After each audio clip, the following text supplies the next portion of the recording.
students, welcome back to channel. So the topic of today's video is causes of undercapitalization. आज हम complete study जो करने वाले हैं वो है causes के बारे में. अंडर और ओवर कैपिटलाइजेशन ऑर्गेनाइजेशन में दो सिचुएशंस होती हैं. ओवर कैपिटलाइजेशन के बारे में detail discussion about the causes, the effects and the remedies वो हम डिस्कस कर चुके हैं in the last videos. So the today's topic is causes of undercapitalization. Undercapitalization क्या होता है मैं पहले भी बता चुकी हूँ, एक बार फिर से बता देती हूँ. अंडरकैपिटलाइजेशन उस सिचुएशन को बोला जाता है जब एक कंपनी कंसिस्टेंटली एबल है एक इतना रेट ऑफ रिटर्न अर्न करने में on the amount of invested capital जो कि हायर है than the fair rate of return earn by the industry. Guys ये बात मैं आपको पहले बहुत बार बता चुकी, एक बार फिर से बता रही हूँ. अंडर कैपिटलाइजेशन को मैं आज डिटेल में नहीं बताने वाली हूँ क्योंकि वो हम already in the last videos discuss कर चुके हैं. अंडर कैपिटलाइजेशन आप उस सिचुएशन से समझिए जब एक ऑर्गेनाइजेशन ने इतना अच्छा अर्न कर लिया है कि उसका कंपैरेटिवली जो रेट ऑफ रिटर्न है as compared with the industry rate of return वो बहुत हाई है. इसमें एक जनरल मैं आपको सिनेरियो कंसिडर कराती हूँ, उससे आपको चीज़ें क्लैरिफाई होंगी. सपोज कीजिए जब एक बिजनेस स्टार्ट होता है तो कुछ अमाउंट ऑफ कैपिटल उस बिजनेस में इन्वेस्ट किया जाता है. तो उस कैपिटल को जब इन्वेस्ट किया जाता है तो ऑर्गेनाइजेशन के पास जो भी फाउंडर्स होते हैं उसके ऑर्गेनाइजेशन के, तो उनके पास इतना पैसा नहीं होता कि वो उसको अपने खुद के पैसे पे ही सिर्फ सोलली इस्टेब्लिश कर ले. उन्हें मार्केट का पैसा भी चाहिए होता है. और जब कोई पर्सन मार्केट से पैसा लेता है या कोई मार्केट का पर्सन किसी ऑर्गेनाइजेशन में अपना पैसा लगाता है तो वो ऐसे ही नहीं लगा देता, उसका कुछ मोटिव रहता है कि इन फ्यूचर जिस ऑर्गेनाइजेशन में पैसा लगा रहा हूँ वो उस पर मुझे कुछ रिटर्न देगा, उस पैसे को इंक्रीज करेगा, उस पैसे में एड ऑन करेगा, उस पैसे की वैल्यू को बढ़ाएगा.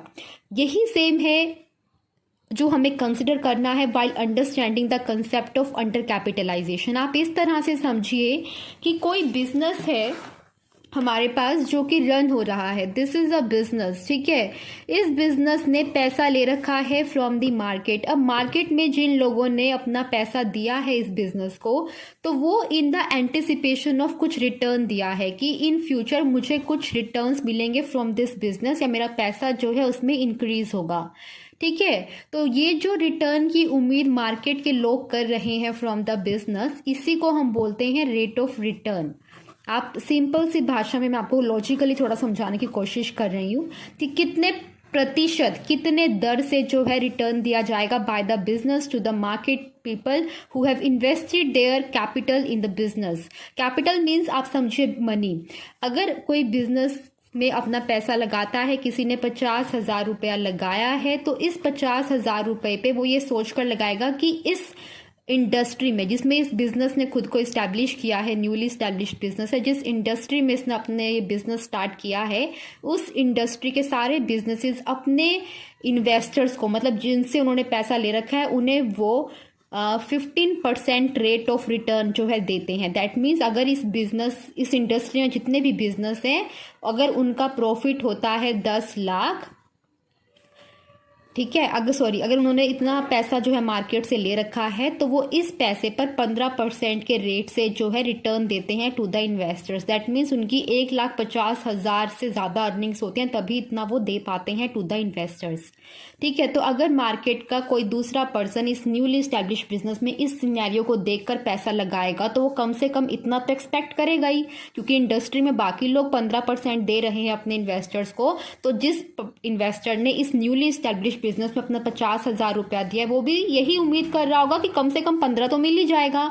बट अगर कोई इस बिजनेस ने इस 15% की बजाय इस इन्वेस्टर को 30% के रेट ऑफ रिटर्न से प्रोवाइड किया रिटर्न, तो उसे हम क्या बोलेंगे, situation of undercapitalization. Under capitalization की जो सिचुएशन है वो कोई बैड सिचुएशन नहीं है, it is a good situation.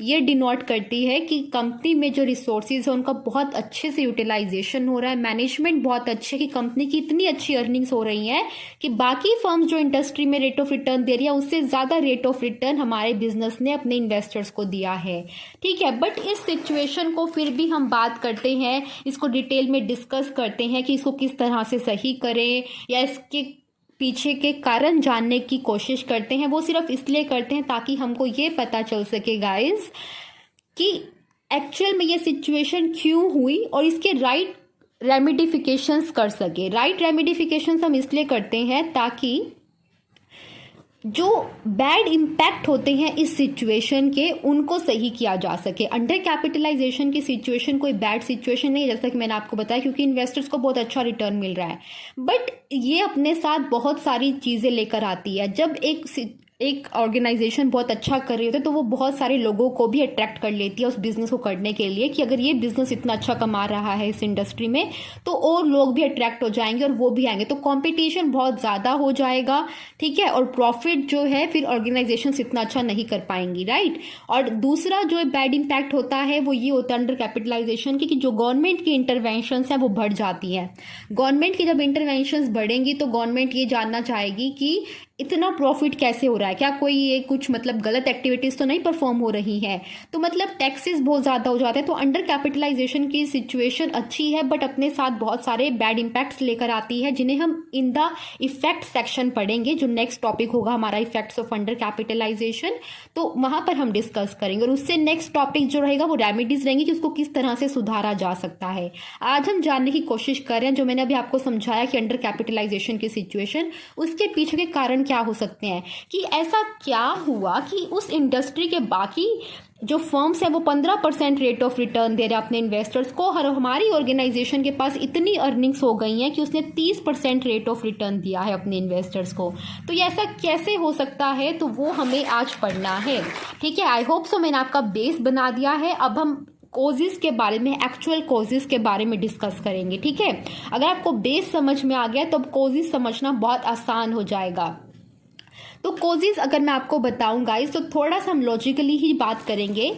जैसा मैंने आपको बताया कि कैपिटलाइजेशन दैट मीन्स कि कितना पैसा एक ऑर्गेनाइजेशन ने रेज कर रखा है from various long term sources of funds.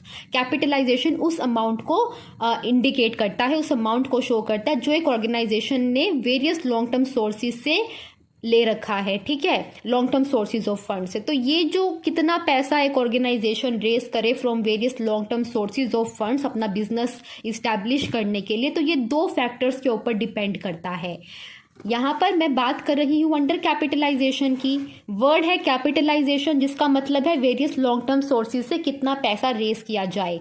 तो कितना पैसा रेज किया जाए ये बहुत बड़ा क्वेश्चन रहता है। तो इसका जो डिटर्मिनेशन है, जो कैलकुलेशन है, वो डिपेंड करता है टू मेजर एस्टिमेशंस पर। First one is estimated future earnings और फेयर रेट ऑफ रिटर्न। अगर ये दोनों एस्टिमेशन सही होते हैं, मतलब एस्टिमेशंस का मतलब क्या है गाइस, कि आप फ्यूचर का सिनेरियो पहले से ही एक्सपेक्ट कर रहे हो कि ऐसा रहेगा, आपने कुछ फैक्टर्स कंसिडर किए और आपने ये एस्टिमेट किया कि फ्यूचर में इतना होगा और इतना होगा, बट एक्चुअल में अगर इतना ही हुआ जितना आपने एस्टिमेट किया था, तो कैपिटलाइजेशन को हम कहेंगे फेयर कैपिटलाइजेशन है, ठीक है। कैपिटलाइजेशन से मतलब समझ में आ गया ना, कि कितना अमाउंट होता है जो एक organization different long term sources से इकट्ठा करती है, उसे अमाउंट ऑफ कैपिटलाइजेशन बोलते हैं।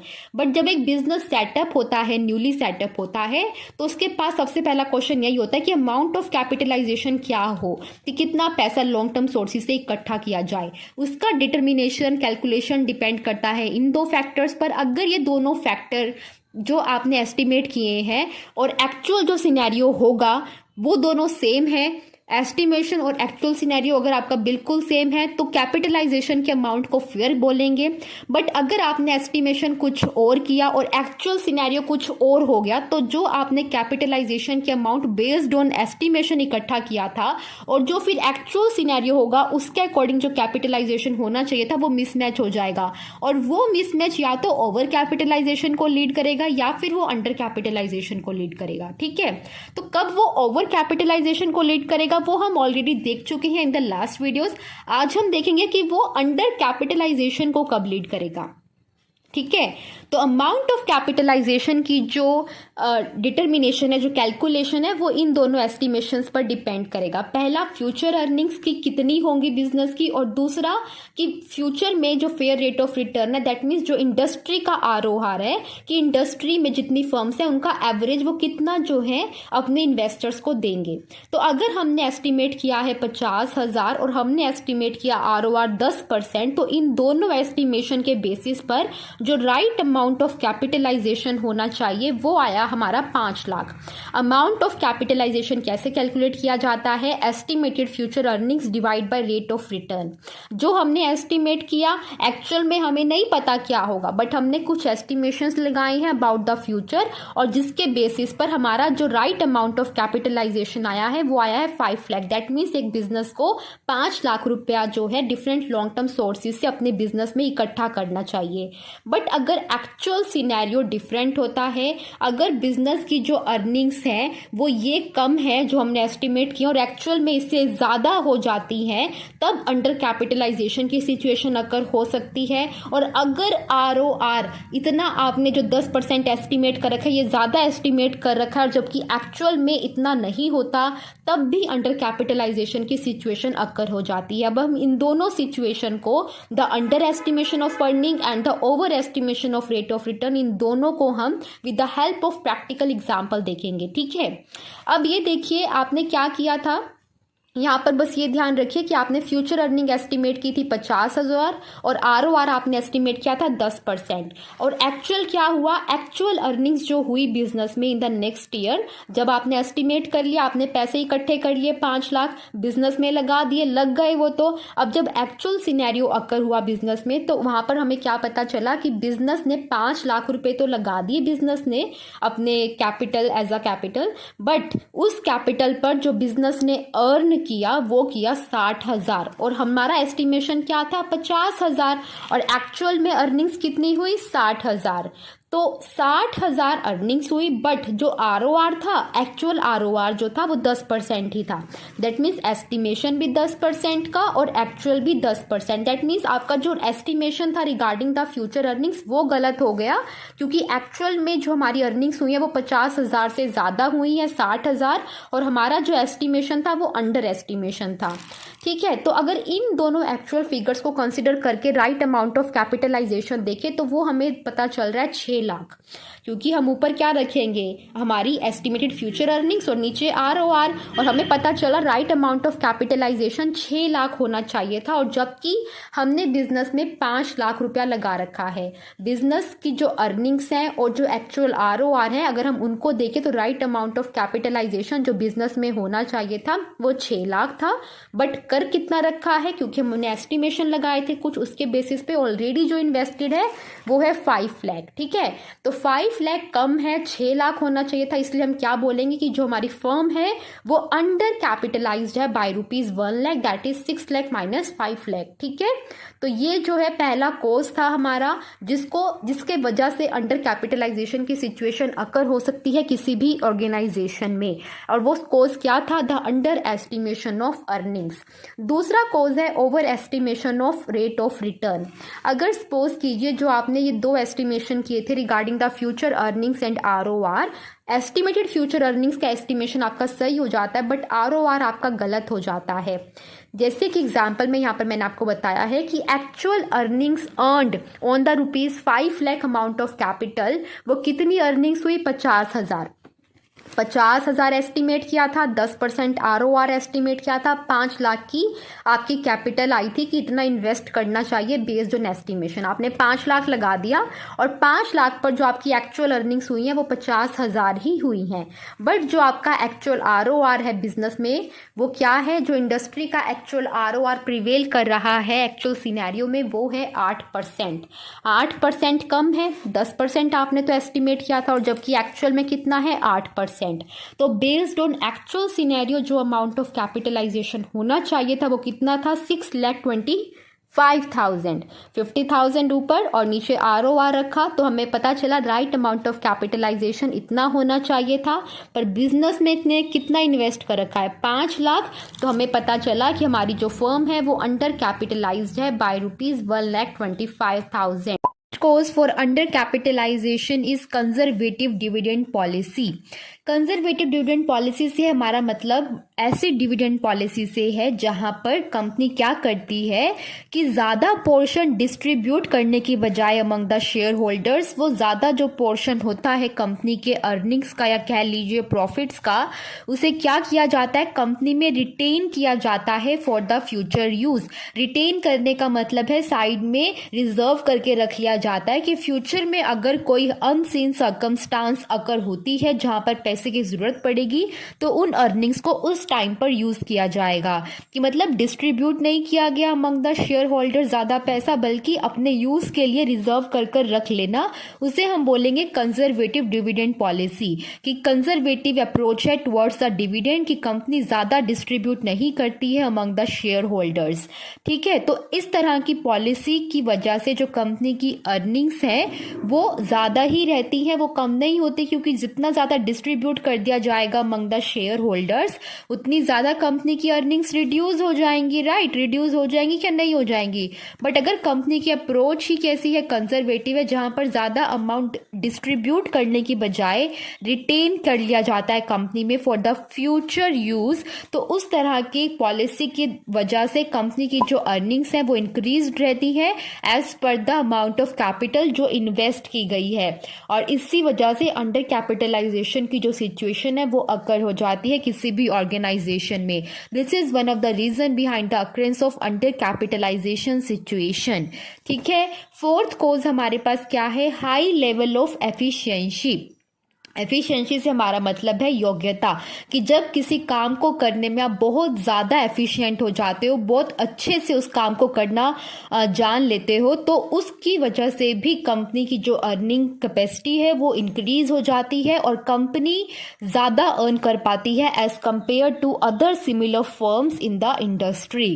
ठीक है, जैसे यहाँ लिखा है कि अगर किसी कंपनी की जो मैनेजमेंट है वो बहुत एफिशिएंट है, then it can help to earn a very good amount of earnings with a very less amount of capital. तो कंपनी में चाहे थोड़ा अमाउंट ऑफ कैपिटलाइजेशन का जो है इन्वेस्टेड हो, बट फिर भी वो गुड मैनेजमेंट, एक एफिशिएंट मैनेजमेंट जो है कंपनी को अच्छी अमाउंट ऑफ अर्निंग्स अर्न करने में हेल्प करती है। ठीक है, और इस वजह से जो कंपनी की एफिशिएंसी अच्छी होने की वजह से कंपनी के जो प्रॉफिट्स हैं वो कंपैरेटिवली जो है ज्यादा होते हैं as compare to the other firms in the similar industry. ठीक है, सो high level of efficiency is also one of the reason behind the occurrence of undercapitalization situation. Next cause देखते हैं, next cause हमारे पास क्या है, next cause है desire to retain control. Fifth cause क्या है हमारे पास, desire to retain control. Desire to retain control का क्या मतलब है कि जब कंपनी की जो मैनेजमेंट है, जो फाउंडर्स हैं, जो प्रोमोटर्स हैं, वो ये चाहते हैं कि जो कंपनी का मैक्सिमम होल्ड है, जो कंट्रोल है, वो उनके हाथों में रहे और वो बाहर जो पब्लिक है उसको ना मिले। बाहर वाली जो पब्लिक है अगर वो कंपनी के शेयर्स में सब्सक्राइब करते हैं तो कंपनी के इन्वेस्टर्स बन जाते हैं और इन्वेस्टर्स बनते ही वो कंपनी के ऊपर अपना कंट्रोल भी पा लेते हैं। ठीक है, बट अगर किसी कंपनी का अप्रोच ये है कि उसे ज़्यादा कंट्रोल बाहर के लोगों को नहीं देना है, तो वो कम से कम शेयर्स को जो है इशू करेगी ताकि कम से कम जो बाहर के लोग हैं वो कंपनी में इन्वेस्टर्स बने और कंपनी का होल्ड पा सके। ठीक है, तो जब एक कंपनी रिटेन करना चाहती है कंट्रोल, जो उसके फाउंडर्स हैं, तो वो कम शेयर्स जो है इशू करते हैं और जब कम शेयर्स इशू किए जाएंगे तो कम होल्ड जो है बाहर के लोगों को, मतलब कि इन्वेस्टर्स को मिल पाएगा। और इस वजह से जब लेस नंबर ऑफ शेयर्स होंगे तो less number of share holders होंगे और अगर शेयर होल्डर्स कम होंगे तो कंपनी को ज्यादा अमाउंट जो है शेयर होल्डर्स के अमंग एज डिविडेंड डिस्ट्रीब्यूट नहीं करना पड़ेगा और कंपनी की जो अर्निंग्स हैं वो बरकरार रहेंगी, वो उतनी ही रहेंगी। ठीक है, तो अगर कंपनी की डिजायर टू रिटेन कंट्रोल है अमंग द प्रमोटर्स तो वो भी हमें हेल्प, मतलब कि वो भी किस चीज़ को लीड करती है, वो भी लीड करती है to the situation of undercapitalization. ठीक है, so this is the fifth cause. Next cause is difficulty in raising the capital. क्या है difficulty in raising the capital? किसी कंपनी की जो कैपेसिटी है to raise the capital from different markets और financial institutions वो अच्छी नहीं है, दैट मीन्स एक कंपनी को डिफ़िकल्टी फेस करनी पड़ती है to borrow the amount from market. तो उस तरह की कंपनी के जो फाउंडर्स हैं, जो प्रोमोटर्स हैं, वो क्या करेंगे, वो या तो अपना पैसा लगाएंगे कंपनी को खड़ा करने में या फिर वो शॉर्ट टर्म लोन्स का सहारा लेंगे।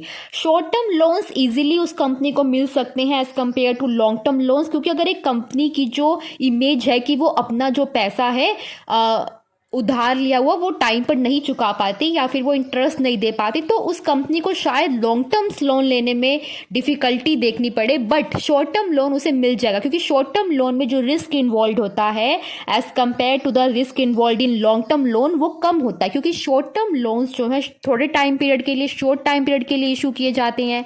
और अगर थोड़े टाइम पीरियड के लिए कोई पर्सन या कोई मार्केट या कोई फाइनेंशियल इंस्टीट्यूशन लोन देता है किसी कंपनी को, तो वो कंपनी जो है उसे चुका सकती है as compare to long term loans. तो इसीलिए जो है शॉर्ट टर्म लोन्स में कम रिस्क होता है, तो शॉर्ट टर्म लोन्स का सहारा लेगी वो कंपनी या फिर अपने खुद का पैसा लेगी। और अगर एक कंपनी ने लॉन्ग टर्म लोन्स नहीं बोरो किए हैं अपनी कंपनी को खड़ा करने में, तो उसमें क्या होगा, उससे क्या होगा कि उस कंपनी को जो लॉन्ग टर्म लोन पे जो रेट ऑफ इंटरेस्ट है वो नहीं देना पड़ेगा। लॉन्ग टर्म लोन और शॉर्ट टर्म लोन में आपको डिफरेंस पता होना चाहिए गाइज।